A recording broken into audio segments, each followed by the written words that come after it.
you take this theory and you first ingest into your head, and then you play it and you practice it enough that it just becomes second nature, and it becomes an outlet of your musical DNA, of your emotion, of your feeling when you're playing.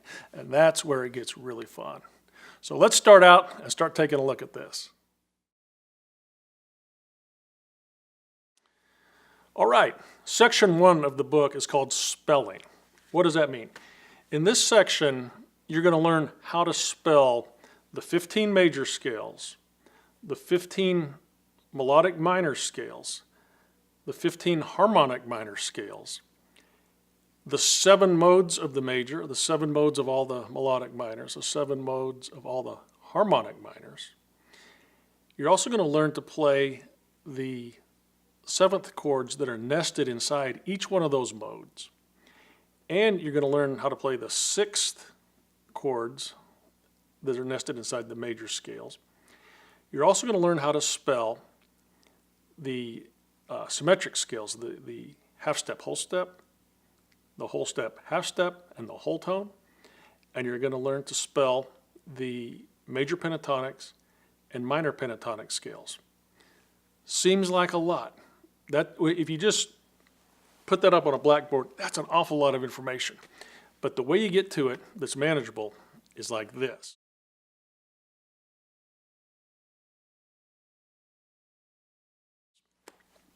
First, we're going to start with 7 notes. This is really difficult now. Get ready. A, B, C, D, E, F, G. Now, once you learn that, we're going to put those around this clock, positioned like this. Now, between, you see that E and F and B and C, they're just a half step apart. The other ones, they're a whole step apart. And in between those notes, we're going to put the sharped or flatted notes that go in there, like this. Now let me just do a quick aside here and say, if you're unfamiliar with intervals, when I'm talking about a whole step or a half step, or later on in this video, a major second, a minor second, major third, perfect fifth, whatever, I have a video on YouTube. If you go to Argentina Guitar and look at the video on intervals, there's a great explanation that it'll teach you all about the intervals. But back to this. If you look at that circle of notes with the, just like a clock with 12 markers on it, you can learn that, right? I mean, that's not too daunting, and many of you probably already know it. Now, what I'm going to do is show you how to take those notes and how to spell the 15 major scales. Now, if that seems daunting, think of it this way. The notes that we have are the musical alphabet, and we use those notes to spell scales, modes, and arpeggios. So if you were going to take a class and I told you that there was going to be a test, and on this test you're going to have to be able to spell 15 7-letter words, that's not too intimidating. You can do that. So just think of the major scales, the 15 major scales, as 15 7-letter words, but instead of letters, we're using notes. Now, I'm going to show you, I could just give you these scales, and I do give them to you in the book. I'm going to show you how to play them here in just a second. But if you use the circle of fifths, and again, if you're unfamiliar with what a fifth is, look at my video on intervals. And we go around the circle of fifths, you'll see that there's a trick here. The C scale is spelled like this. The C has no sharps or flats. Now you move around clockwise to G, up a fifth.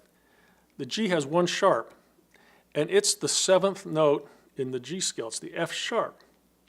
All right?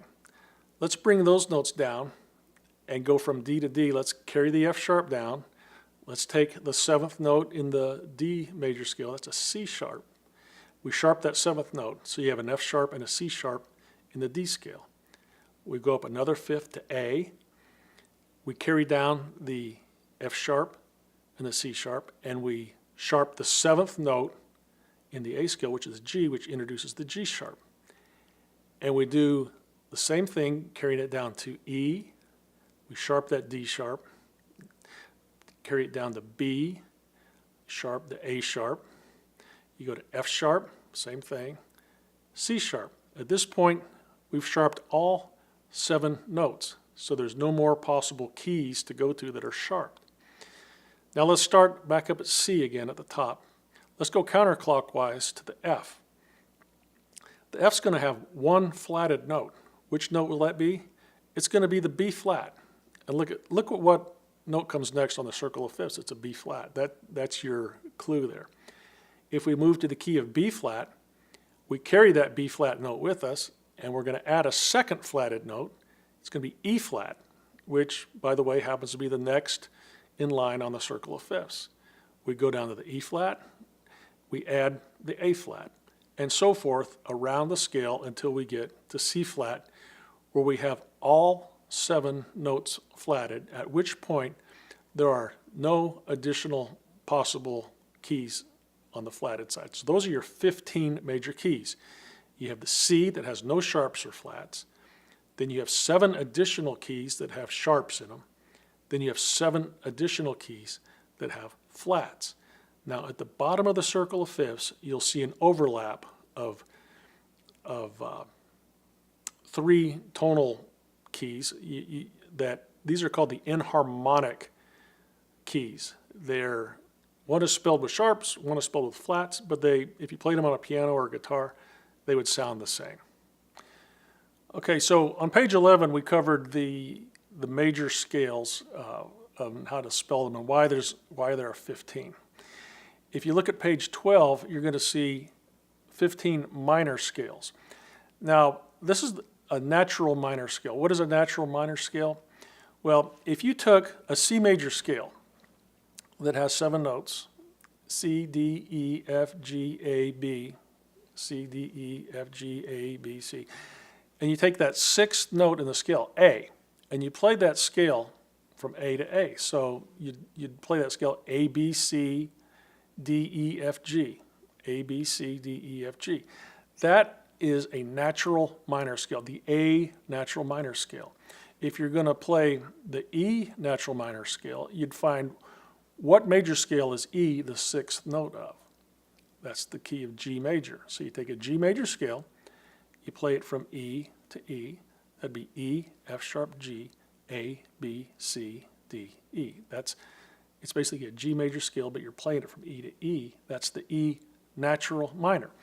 And the natural minor scales line up or relate to the major scales like this. If we were to put them inside the circle of fifths, they relate like this, and the same number of sharps and flats as their corresponding major scales. And you have the enharmonic minor scales as well, down those 3 at the bottom.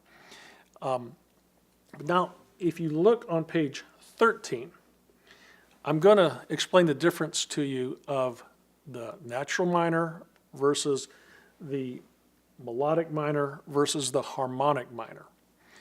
So let's take what we have on page 13 is the A natural minor, which is also the 6th mode of C. So later as we get into modes, you're going to learn this is also called the Aeolian mode, the A Aeolian mode, or natural minor. If you take that A natural minor and you sharp the 6th and the 7th notes of that A natural minor scale, what you come up with is the A melodic minor.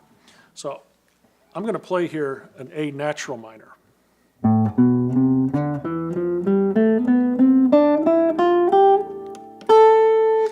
And now I'm going to sharp the 6th and 7th and make it an A melodic minor.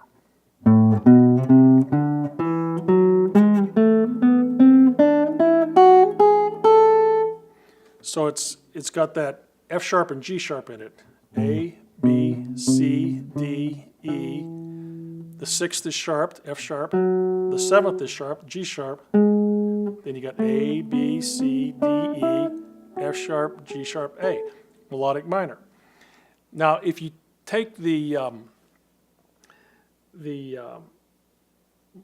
melodic minor, or let's look at it this way. To build the A harmonic minor, you take the A natural minor and you just sharp the 7th note. So here we have, again, the A natural minor, A, B, C, D, E, F, G, A, B, C, D, E, F, G, A. If we sharp just the 7th note of that, the G sharp, you get an A harmonic minor.